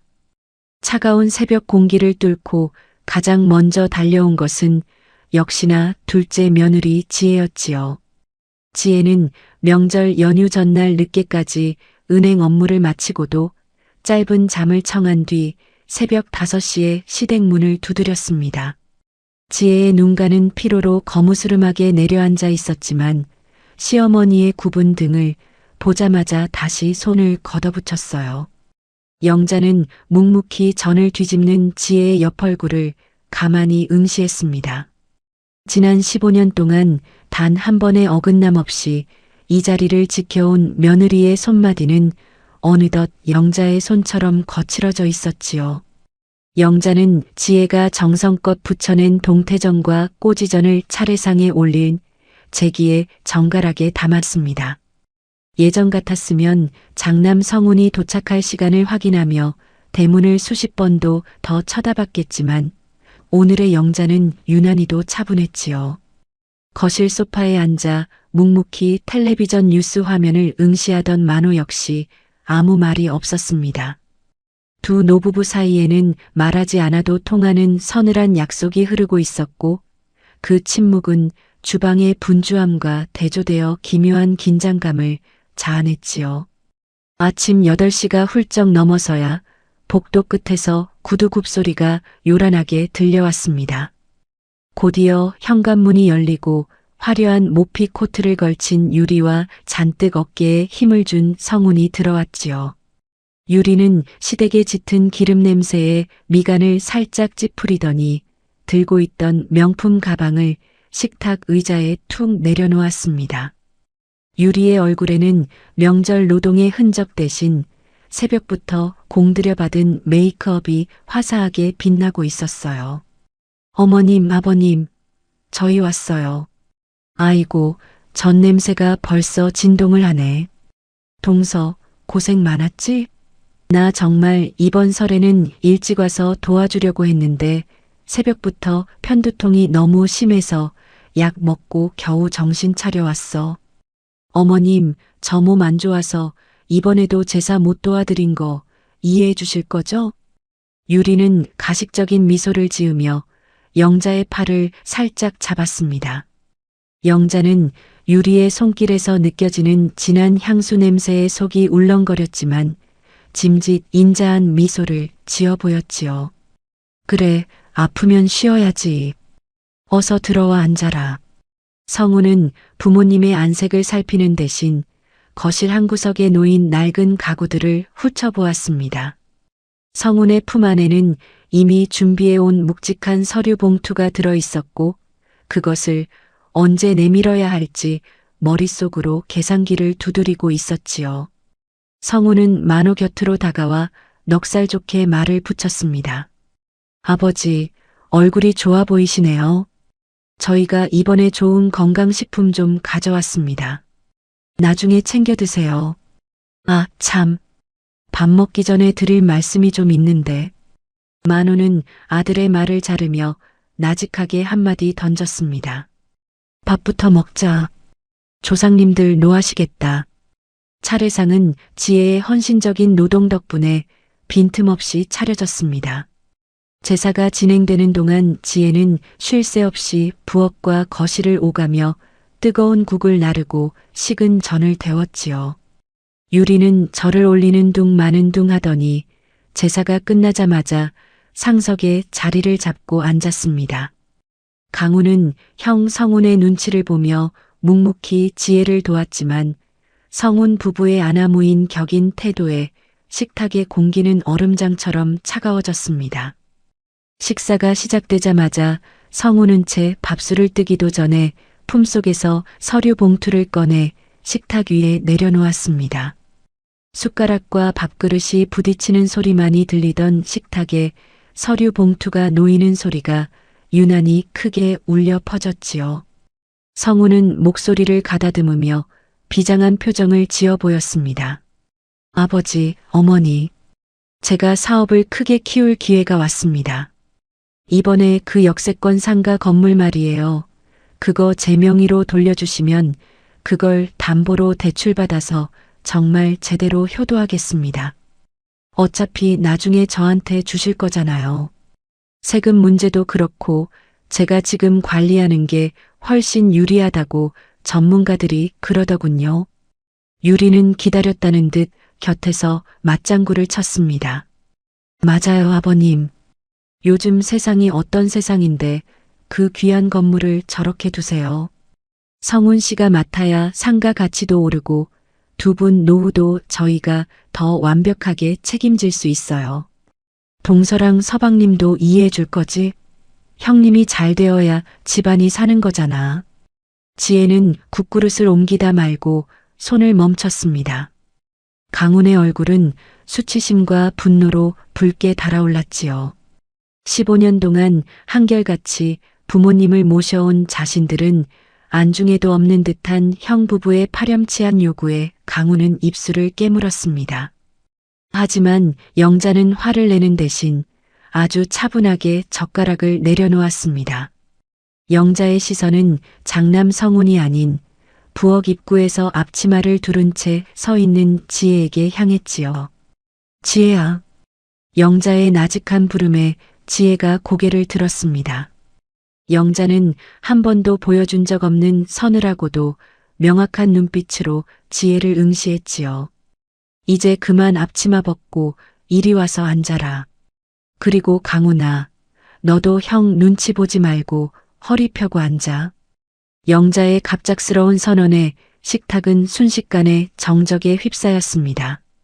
성훈은 당황한 듯 헛기침을 했고 유리는 눈을 동그랗게 뜨며 영자를 쳐다보았지요. 지혜는 어찌할 바를 몰라 앞치마 끈을 만지작거렸습니다. 어머니, 무슨 말씀을? 저 아직 설거지도 남았고 국도 더 가져와야 하는데. 아니다. 이제 이 집에서 내가 할 일은 아무것도 없다. 아니, 정확히 말하면 이제 내가 명절마다 이 부엌에서 땀 흘릴 일은 오늘로 끝이다. 영자는 천천히 고개를 돌려 성훈과 유리를 바라보았습니다. 영자의 눈동자에는 더 이상 맹목적인 장남 사랑도 며느리의 투정을 받아주던 인자함도 남아있지 않았지요. 오직 배신당한 부모의 처절한 각성과 냉철한 결단만이 서슬퍼렇게 빛나고 있었습니다. 성훈아, 유리야. 너희는 밥 먹기도 전에 돈 이야기부터 나오는구나. 내 건강이 어쩐지, 너희 아버지가 밤잠을 설치지는 않는지 물어보는 게 먼저 아니었느냐? 이 서류가 내 목숨보다 소중했던 모양이지? 영자의 목소리는 떨림 하나 없이 차가웠습니다. 만호는 조용히 밥그릇을 밀어놓고 영자의 손을 잡았어요. 두 노부부의 단호한 태도에 성우는 등 뒤로 식은땀이 흐르는 것을 느꼈습니다.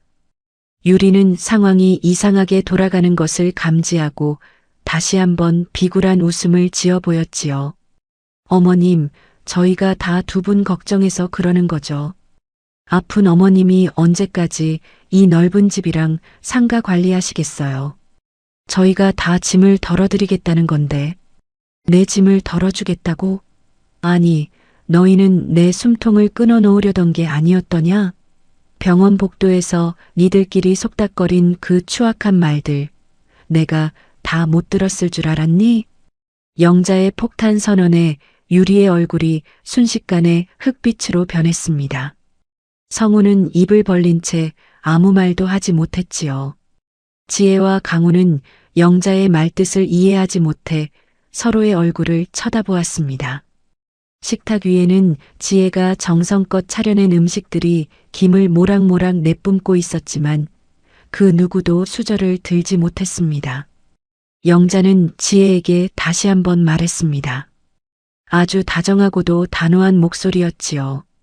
지혜야, 내 말 들으렴. 앞치마 벗어라.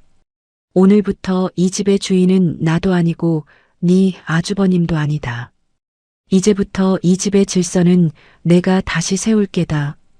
영자는 가방 속에 깊숙이 넣어두었던 서류 봉투를 꺼내 식탁 위에 올렸습니다. 성운이 내민 봉투보다 훨씬 묵직한 그 서류가 놓이는 순간 설날 아침의 공기는 폭발할 듯 긴장감이 감돌았어요. 지혜는 떨리는 손으로 앞치마 끈을 풀었습니다. 폭풍 전야의 정적은 이제 영자의 입술을 통해 거대한 해일로 변해 성운 부부를 덮칠 준비를 마쳤습니다. 영자의 입가에 서늘한 미소가 번졌고 만호는 묵묵히 그 곁을 지켰습니다. 억울함에 눈물 짓던 지혜의 눈에도 모욕을 견디던 강운의 눈에도 새로운 빛이 서리기 시작했습니다. 이제 진짜 이야기는 지금부터 시작이었지요. 정월 초하루에 시린 햇살이 거실 창틀을 넘어와 식탁 위를 창백하게 비추고 있었습니다. 지혜가 새벽부터 정성으로 끓여낸 떡국에서는 하얀 김이 모락모락 피어올랐으나 그 누구도 선뜻 수저를 들지 못했지요.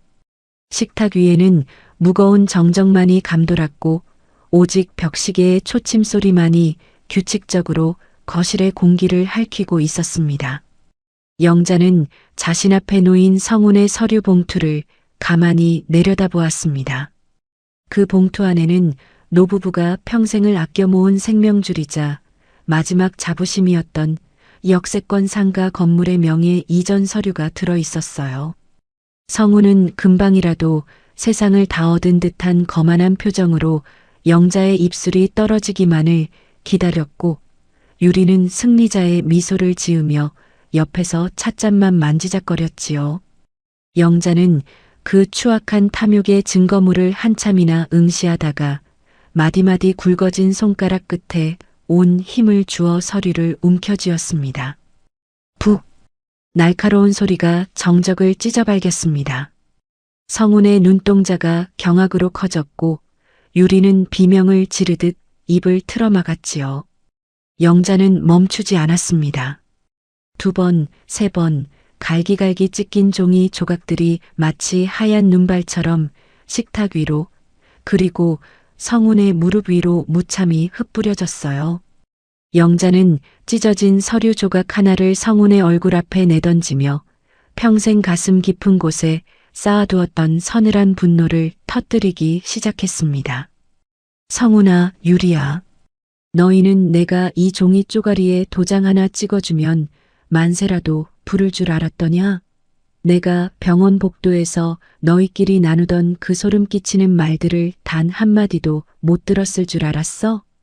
영자의 일갈에 성운의 안색이 순식간에 흑빛으로 변했습니다. 유리는 당황하여 성운의 소매를 붙잡고 안절부절 못했지요. 식탁의 공기는 비릿한 배신의 냄새로 가득 찼습니다. 영자는 의자를 거칠게 밀치고 일어나 두 사람을 쏘아보며 병원 비상구 계단 뒤편에서 들었던 그 악마 같은 대화들을 하나하나 읊기 시작했습니다. 어머니 돌아가시면 상속세부터 따져봐야 해. 차라리 지금 치매라고 우겨서 건물부터 빼돌리자. 그래, 그게 자식 입에서 나올 소리더냐? 내가 죽어야 너희 주머니가 채워지고 내 정신이 나가야 너희가 건물을 갖는다니. 너희 눈에는 내가 사람으로 보이긴 하더냐? 그저 돈 나오는 기계로만 보였던 게지. 성우는 입을 벙긋거렸지만 아무런 변명도 내뱉지 못했습니다. 유리는 억울하다는 듯 낯짝 두껍게 말을 가로챘지요. 어머님, 그건 저희가 오해하시게 말을 한 거지 본심은 아니었어요. 저희가 다 두 분 노후 걱정해서 한 말이지요. 성훈 씨가 사업만 잘 되면 효도하려고 얼마나 애쓰는데요. 닥쳐라. 내 귀로 똑똑히 들었고 내 심장에 대못이 박혔다. 지난 15해 세월 동안 이 지혜가 명절마다 이 부엌에서 땀 흘릴 때 너는 무엇을 했니? 몸 아프다는 핑계로 명품 가방이나 쇼핑하러 다니고 동서가 차린 밥상에 숟가락만 얹으면서 뒤로는 내 재산 가로챌 궁리만 했지. 영자는 가방 속에서 미리 준비해 온 묵직한 서류 뭉치를 꺼내 식탁 위에 쾅 소리 나게 내려놓았습니다. 그것은 전날 법무법인에서 받아온 이 가문의 모든 질서를 뒤바꿔 놓을 최후의 심판장이었지요. 영자는 눈물이 그렁그렁한 채 서 있는 강훈과 지혜를 바라보며 나직하지만 단호한 목소리로 선언했습니다. 강훈아, 지혜야. 이리 와서 이 서류 받아라. 이 집과 상가 건물, 그리고 내가 가진 모든 현금 자산은 오늘부로 너희 둘의 공동 명의로 증여하기로 공증받았다. 이건 너희가 지난 15해 동안 이 못난 시부모 모시며 흘린 땀방울에 대한 정당한 보상이다. 지혜는 믿기지 않는다는 듯 영자의 손을 잡고 오열했습니다. 강훈 역시 형의 눈치를 보며 어쩔 줄 몰라 했지만 영자는 강훈의 어깨를 아주 단단히 눌러주었지요. 반면 성우는 자리를 박차고 일어나 핏대를 세우며 고함을 쳤습니다. 어머니, 이게 도대체 무슨 말씀이세요? 제가 이 집안의 장남인데 어떻게 강훈이한테 건물을 통째로 다 주세요? 이건 법적으로도 말이 안 되는 처사예요. 유류분 반환 소송이라도 할 줄 아세요. 법? 내가 법을 아느냐? 너에게 지난 10여 년간 사업 자금이라며 대준 돈만 해도 이미 상가 건물의 가치를 훌쩍 넘었다. 그 수첩 기록들 전부 변호사에게 넘겨서 사전 증여로 명확히 처리했다. 이제 너에게 줄 유산은 단 1원도 남아있지 않아. 만호는 조용히 자리에서 일어나 성훈의 앞을 가로막았습니다. 평생 대쪽같이 살아온 만호의 눈에도 이제 자식을 향한 연민은 씻은 듯이 사라지고 없었지요. 만호는 낮은 목소리로 일갈했습니다. 성훈이 너 당장 이 집에서 나가라. 내가 내 아들이라는 게 평생의 수치다. 내 마누라 데리고 지금 당장 이 문 밖으로 꺼져. 다시는 내 집 문턱 넘을 생각 마라. 유리는 식탁 위에 놓인 명품 가방을 챙기며 표독스럽게 소리를 질렀습니다. 아버님, 어머님, 어떻게 저희한테 이렇게 모질게 하실 수 있어요? 나중에 후회하지 마세요. 동서, 서방님도 그래요. 형님 재산 탐내는 거 부끄럽지도 않아요? 하지만 영자는 눈 하나 깜짝하지 않았습니다. 영자는 지혜가 메고 있던 앞치마를 손수 풀어주며 식탁 위에 놓인 제사 음식들을 한꺼번에 쓸어내리듯 치워버렸습니다. 그리고 모두 똑똑히 들어라. 오늘부로 이 집에서 제사는 영원히 없앤다. 죽은 조상 기린답시고 산 사람 고생시키는 짓 내 대에서 끝내기로 했다. 이제 우리는 우리 인생 살러 갈 것이다. 너희는 너희끼리 잘 먹고 잘 살든 길거리에 나앉든 알아서 해라. 다시는 내 눈앞에 나타나지도 말고 부모 찾지도 마라. 영자의 폭포수 같은 일갈에 성운과 유리는 쫓겨나듯 현관으로 밀려나갔습니다. 쾅 하고 닫히는 현관문 소리와 함께 15년간 영자를 짓눌렀던 장남에 대한 맹목적인 기대와 며느리의 위선이 단칼에 잘려나갔지요. 고요해진 거실에는 지혜의 흐느낌 소리만이 낮게 깔렸습니다. 지혜는 영자의 무릎에 얼굴을 묻고 한참을 울었어요. 그것은 서러움의 눈물이 아니라 비로소 인정받았다는 안도와 억눌렸던 세월에 대한 해방의 눈물이었습니다. 영자는 지혜의 거친 손마디를 가만히 쓰다듬었습니다. 영자의 눈에서도 한 줄기 뜨거운 눈물이 뺨을 타고 흘렀지만 그것은 더 이상 슬픔이 아니었어요. 자신의 생을 도둑질하려 했던 가식적인 자식들을 도려내고 진정으로 소중한 이들을 지켜냈다는 승리자의 눈물이었지요. 영자는 만호를 바라보며 비로소 희미하게 미소 지었습니다. 여보, 이제 우리 집 가방 들고 나갑시다. 지혜야, 강훈아, 너희도 얼른 짐 챙겨라. 우리가 이미 예약 다 맞춰놓았다. 강훈이 너 니처 그동안 고생했으니 여행 가서 잘 모시고. 영자는 만호가 미리 챙겨둔 가방을 현관 쪽으로 옮겼습니다. 성운과 유리가 떠난 자리에는 정적 대신 새로운 시작의 기운이 감돌았지요. 지혜는 여전히 떨리는 손으로 영자의 소매를 잡았습니다. 어머니, 그래도 어떻게 아주버님네를 저렇게까지. 지혜야, 너는 참 끝까지 착하구나. 하지만 이건 내가 해야 할 일이었다. 독이 등가지는 잘라내야 나무가 사는 법이야. 너는 지난 세월 충분히 했다. 이제는 내 인생을 살렴. 나랑 내 아버님도 그렇게 할 생각이다. 영자의 목소리는 그 어느 때보다 맑고 단단했습니다. 식탁 위에는 찢겨진 서류 조각들이 흉측하게 널브러져 있었지만 영자의 마음은 그 어느 때보다 가볍고 상쾌했습니다. 평생 스스로를 가두어 왔던 어머니라는 이름의 감옥에서 걸어 나와 진정한 자유를 선언했습니다. 그것은 인생의 황혼에서 맞이한 가장 뜨겁고도 통쾌한 독립선언이었지요. 거실 창밖으로 비치는 정월의 햇살은 영자의 결연한 얼굴 위로 눈부시게 쏟아지고 있었습니다. 영자는 지혜를 한 번 더 꼭 안아주었습니다.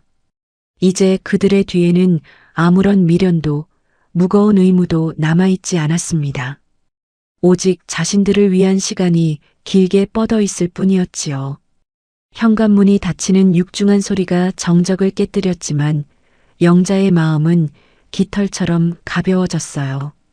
68회를 살아오며 단 한 번도 떨쳐내지 못했던 마지에 대한 부채감이라는 무거운 멍에를 내려놓은 순간이었지요.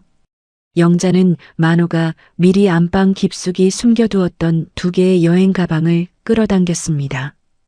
거실 한복판에 멍하니 서 있던 강훈과 지혜는 부모님의 돌발 행동에 눈만 휘둥그레졌지요.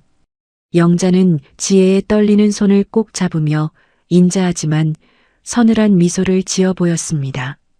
지혜야, 강훈아, 뭘 그리 멍하니 서 있니? 어서 가서 너희 짐도 챙겨오너라. 우리 지금 바로 공항으로 갈 거다. 어머니, 공항이라니요? 갑자기 그게 무슨 말씀이세요? 재산은 어쩌고요? 강훈이 당황하며 묻자 곁에 있던 만호가 껄껄 웃으며 대답했습니다. 70평생 그렇게 통쾌하게 웃는 만호의 모습은 자식들도 처음 보는 광경이었지요. 재산은 이제 없다지 않았느냐? 죽은 사람 밥 차리는 것보다 산 사람 숨통 트이는 게 먼저다. 지혜야, 내가 가고 싶어 했던 따뜻한 나라 비행기 표, 내가 이미 다 끊어놨다. 강훈이 너도 회사에 연차냈으니 걱정 말고 따라오너라. 지혜는 믿기지 않는 듯 입을 가리고 눈물을 흘렸습니다. 15년 세월 동안 명절마다 부엌대기 노릇을 하며 남몰래 삼켰던 서름이 그 웃음 한 번에 씻겨 내려가는 듯 했지요. 네 사람은 미련 없이 집을 나섰습니다. 현관문을 잠그는 영자의 손길은 단호했고 등 뒤로 느껴지는 집안의 기름 냄새는 더 이상 영자를 구속하지 못했습니다. 그 시각 영자의 집 주차장에서는 추악한 아수라장이 펼쳐지고 있었어요. 쫓겨나듯 내려온 성훈과 유리는 차에 올라타기도 전에 서로를 향해 삿대질하며 고성을 질러댔지요. 유리는 들고 있던 명품 가방을 바닥에 내팽개치며 성훈의 가슴팍을 주먹으로 내리쳤습니다. 이게 다 당신 때문이야. 내가 병원에서 입 조심하라고 몇 번을 말했어. 그 상가 건물이 코앞이었는데 당신이 멍청하게 굴어서 다 날려버렸잖아. 뭐라고?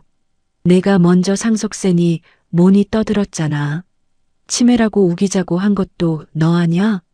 이제 와서 왜 나한테만 그래? 너야말로 어머님한테 아픈 척 연기나 제대로 하지 그랬어. 성훈도 참지 못하고 유리의 어깨를 거칠게 밀쳤습니다. 유리는 머리칼이 흩어진 채 바닥에 주저앉아 악을 쓰기 시작했지요. 당신 같은 무능한 인간이랑 결혼해서 내 인생이 이 모양이야. 이제 우리 어떡할 거야? 카드값은? 대출 이자는? 당장 내일부터 길거리에 나앉게 생겼는데 누군 좋아서 이러는 줄 알아? 에이, 재수 없어. 너 같은 여자 만난 게 내 인생 최대의 실수다. 두 사람은 서로의 머리채를 잡을 기세로 달려들며 부모에 대한 죄책감은커녕 오로지 잃어버린 돈에 대한 원망으로 서로를 물어뜯었습니다. 평생 장남이라는 이름으로 대접받던 성훈의 위엄은 진흙탕에 처박혔고 사치와 허영으로 점철되었던 유리의 화려한 껍데기는 산산조각이 났지요. 그들의 분열은 이제 막 시작되었을 뿐이었습니다. 한편 인천공항의 푸른 조명 아래서 영자는 비로소 깊은 숨을 내쉬었습니다. 여권과 비행기 표를 챙기는 강훈과 지혜의 뒷모습을 보며 영자는 옆에 선 만호의 손을 잡았지요. 여보, 우리 참 오래도 걸렸네요. 진작 이렇게 살걸. 늦지 않았소. 이제부터라도 우리 지혜랑 강훈이한테 빚 갚으며 삽시다. 비행기가 활주로를 박차고 떠오를 때 영자는 창밖으로 보이는 서울의 불빛들을 내려다보았습니다. 그 불빛들 어딘가에서 탐욕에 눈멀어 서로를 저주하고 있을 성훈네의 모습이 떠올랐지만 영자는 더 이상 가슴이 아프지 않았습니다. 차가운 겨울 하늘을 뚫고 도착한 남태평양의 어느 휴양지는 영자가 평생 꿈꿔보지도 못한 에메랄드빛 바다를 품고 있었지요. 눈이 시리도록 푸른 바다와 부드러운 백사장 위에서 네 사람은 꿈같은 시간을 보냈습니다. 지혜는 15년 만에 처음으로 명절 전 부치는 소리 대신 파도 소리를 들으며 아침을 맞이했지요. 영자는 해변가 선베드에 누워 따뜻한 햇살을 온몸으로 받았습니다. 가슴 통증으로 괴로워하던 노모의 얼굴에는 어느새 발그레한 생기가 돌기 시작했어요. 여행 셋째 날 저녁 붉은 노을이 바다를 황금빛으로 물들이던 무렵이었습니다. 영자는 해변 산책로 끝에서 파도를 구경하던 지혜에게 다가갔지요. 영자는 지혜의 거칠어진 손을 가만히 맞잡았습니다. 지혜는 시어머니의 갑작스러운 손길에 놀란 듯 눈을 동그랗게 떴어요. 어머니, 바닷바람이 찬데 왜 나오셨어요? 들어가서 좀 쉬시지. 영자는 대답 대신 지혜의 손등을 찬찬히 쓸어내렸습니다. 굵어진 손마디와 희미한 흉터들이 영자의 가슴을 아리게 했습니다. 영자는 떨리는 목소리로 입을 뗐지요. 지혜야, 너 15년 전에 이 집 식구 되고 나서 단 하루도 편할 날이 없었지? 이 못난 시어미가 눈이 멀어서 장남 기 살려준답시고 너한테만 온갖 굳은 일을 다 시켰구나. 은행 일하느라 피곤한 애를 명절마다 불러다가 기름 냄새 맡게 하고 내가 정말 죄인이야. 어머니, 그런 말씀 마세요. 저는 정말 괜찮아요. 지혜의 착한 말에 영자는 결국 참았던 눈물을 터뜨렸습니다. 영자는 지혜를 품에 꼭 안으며 오열했지요. 아니다. 괜찮지 않았을 게다. 속이 타들어가도 내 눈치 보느라 말 한마디 못한 거 내가 다 안다. 지혜야, 미안하다. 그리고 정말 고맙다. 너는 나한테 며느리가 아니라 하늘이 보내준 내 딸이야. 내 딸아, 고생 많았다. 지혜는 내 딸아라는 영자의 한마디에 둑이 터진 듯 울음을 쏟아냈습니다. 시어머니의 가슴에 얼굴을 묻고 지난 15년의 고단함을 눈물로 다 쏟아냈지요. 멀리서 이 광경을 지켜보던 만호와 강훈도 눈시울을 붉히며 고개를 돌렸습니다. 그 바닷가에서 영자와 지혜는 피보다 진한 마음의 끈으로 다시 연결되었지요. 휴양지에서의 일주일은 영자의 생에서 가장 행복한 시간이었습니다. 맛있는 음식을 먹고 지혜와 함께 마사지를 받고 시장 구경을 하며 영자는 비로소 살아있음을 느꼈습니다. 성훈에게 퍼부어준 수억 원의 돈보다 지혜가 건네는 따뜻한 물 한 잔과 강훈의 듬직한 미소가 영자에게는 더 큰 치유가 되었지요. 하지만 그 평화로운 시간 속에서도 영자의 휴대폰은 쉴 새 없이 울려댔습니다. 성훈과 유리가 번갈아가며 전화를 걸고 문자를 보냈기 때문이었지요. 처음에는 잘못했다며 빌다가 나중에는 법대로 하겠다며 악을 쓰는 성훈의 문자를 보며 영자는 차갑게 번호를 차단했습니다. 만호 역시 성훈의 전화를 무시하며 지평선 너머의 수평선만 바라보았지요. 여보, 이제 정말 뒤돌아보지 맙시다. 만호의 말에 영자는 고개를 끄덕였습니다. 뜨거운 태양 아래서 영자는 자신의 남은 생을 누구와 함께 보낼지, 그리고 누구를 지키며 살아가야 할지를 명확하게 확인했습니다. 배신한 장남에 대한 분노는 어느덧 먼지처럼 사라지고 그 자리에는 지혜와 강훈에 대한 깊은 신뢰와 사랑이 가득 찼습니다. 여행의 마지막 밤, 영자는 지혜에게 작은 보석함 하나를 내밀었습니다. 영자가 평생 아껴온 진주 목걸이였지요. 이건 나중에 더 좋은 거 사줄 테니 일단 내 마음이라고 생각하고 받아라. 지혜야, 이제 우리 돌아가서 정말 재밌게 살아보자구나. 영자의 얼굴에는 평생 본 적 없는 평온함과 결연함이 공존하고 있었습니다. 서슬 퍼런 칼바람이 불던 정월 초하루의 대동난이 지나고 계절은 부지런히 옷을 갈아입어 어느덧 싱그러운 초여름의 길목에 들어섰습니다. 68회를 살아온 영자의 삶에는 참으로 기적 같은 변화들이 찾아왔지요. 평생을 지켜온 무겁고 평수 큰 아파트를 정리하고 둘째 아들 강훈과 며느리 지혜가 사는 동네 근처에 아담하고 볕 잘 드는 소형 아파트로 거처를 옮겼습니다. 처음에는 수십 년 정든 집을 떠나는 것이 서운할 법도 했지만 영자는 오히려 불필요한 짐들을 덜어내며 마음 한구석에 쌓였던 낡은 먼지들까지 깨끗이 씻겨 내려가는 기분을 느꼈지요.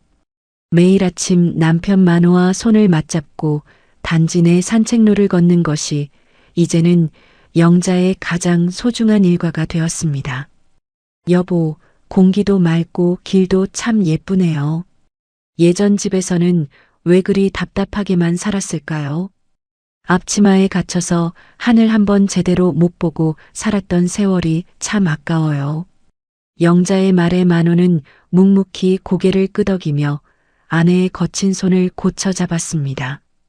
70평생 가장 고통스러웠지만 가장 옳은 결단이었음을 만호도 잘 알고 있었지요. 영자의 가슴을 쥐어짜던 협심증 통증은 신기하게도 그날의 폭풍 이후 씻은 듯이 사라졌습니다. 마음의 병이 몸의 병을 키웠던 것이지요. 반면 부모의 품을 떠난 큰아들 성운의 세상은 걷잡을 수 없는 소용돌이 속으로 가라앉고 있었습니다. 부모의 마지막 상가 건물을 담보로 도박 같은 사업 확장을 벌이려던 계획이 무산되자 성운의 사업체는 모래성처럼 허무하게 무너져 내렸지요. 투자자들은 매일같이 사무실로 들이닥쳐 고성을 질렀고 화려하던 외제차와 고급 아파트는 곧 경매 처분이 예정되어 있었습니다. 성운은 길거리에 나앉을 위기에 처하자 비로소 자신이 저지른 과오를 돌아보는 대신 곁에 있던 아내 유리를 탓하며 매일을 지옥 속에서 보냈지요. 이게 다 당신 때문이야. 네가 사치만 안 부렸어도, 내가 그때 병원 복도에서 입만 조심했어도 우리가 이 꼴은 안 됐어. 그 금싸라기 같은 건물이 코앞이었는데 내 혓바닥 때문에 다 날아갔잖아. 성운의 절규에 유리는 표독스러운 눈빛으로 맞서며 거실 소파에 앉아 이혼 서류를 내던졌습니다. 무능한 주제에 누굴 탓해? 내 인생 망친 건 당신이야. 당장 이혼해. 한 푼이라도 남은 거 있으면 내놓으라고. 당신 같은 빈털털이랑은 단 하루도 숨쉬기 싫으니까. 두 사람은 이제 서로를 짐승처럼 증오하며 법정을 오가는 신세가 되었습니다. 화려한 명품으로 치장했던 유리의 모습은 온데간데 없고 초췌한 얼굴로 서로를 물어뜯으며 남은 찌꺼기라도 챙기려 발버둥 쳤지요. 탐욕으로만 맺어졌던 위선의 인연은 이토록 비참하고도 서늘한 파멸을 맞이했습니다. 성운은 막다른 골목에 다다르자 염치도 없이 다시 부모의 번호를 눌렀습니다. 술에 취해 울먹이며 전화를 거는 아들의 번호를 화면에서 확인한 영자의 손은 잠시 가늘게 떨렸지요. 어머니, 잘못했어요. 저 정말 죽게 생겼어요. 한 번만, 딱 한 번만 살려주세요. 저 어머니 아들이잖아요. 저 길바닥에서 죽는 꼴 보고 싶으세요? 수화기 너머로 들려오는 성운의 비굴한 애원이 영자의 귓가를 때렸습니다. 예전 같았으면 가슴이 무너져 내리며 집이라도 팔아 달려갔을 영자였지만 지금의 영자는 차분하게 눈을 감았습니다. 아들의 목소리 뒤로 병원 복도에서 들었던 그 차가운 음모와 어머니 돌아가시면 상속세는 어떡하냐던 비웃음이 환청처럼 겹쳐 들렸기 때문이었지요. 영자는 대답 대신 조용히 통화 종료 버튼을 눌렀습니다. 그리고 그 길로 통신사에 가서 수십 년 써온 번호를 아예 바꾸어 버렸습니다. 여보, 이제 정말 다 끝난 거겠지요? 그 아이 전화, 이제 다시는 안 올 거예요. 내 마음속의 빗장도 이제야 완전히 걸어 잠갔네요. 영자의 단호한 목소리는 이제 슬픔이 아닌 평온함을 담고 있었습니다. 그 진짜 가족인 강훈과 지혜는 부모님의 곁을 든든하게 지켰습니다. 영자와 만호는 주말마다 둘째 내외와 함께 근교의 작은 주말 농장을 가꾸기 시작했습니다. 흙을 만지고 씨앗을 뿌리는 일은 영자의 정신과 건강을 눈에 띄게 회복시켜 주었지요. 영자는 밭고랑 사이에 앉아 잡초를 뽑으며 흙 냄새를 맡는 시간이 세상에서 가장 달콤하다고 말하곤 했습니다. 햇살이 눈부시게 내리쬐는 토요일 오후, 주말 농장의 푸른 밭에는 네 사람의 웃음소리가 끊이지 않았습니다. 지혜는 밀짚 모자를 쓰고 능숙하게 상추를 뜯으며 영자에게 자랑했지요. 어머니, 이것 좀 보세요. 저희가 심은 상추가 벌써 이렇게나 컸어요. 오늘 저녁엔 이거 깨끗이 씻어서 고기 구워 먹어요. 아버님 좋아하시는 된장찌개도 제가 맛있게 끓여낼게요. 오냐, 지혜야. 너는 어쩜 상추도 너처럼 예쁘고 실한 것만 골라 심었니? 강훈아, 너는 아버지 모시고 저기 정자 그늘 가서 좀 쉬어라. 나머지는 나랑 우리 딸이 할 테니까. 영자가 지혜를 자연스럽게 우리 딸이라 부를 때마다 지혜의 눈가에는 기분 좋은 발그레한 빛이 감돌았습니다. 며느리가 아니라 진정한 가족으로 인정받고 사랑받는 그 행복은 성운이 탐냈던 상가 건물이라는 유산보다 훨씬 더 값진 인생의 훈장이었지요. 강우는 듬직한 모습으로 만호의 곁을 지키며 형 성운이 남긴 거대한 마음의 빈자리를 따뜻한 효심으로 채워주었습니다.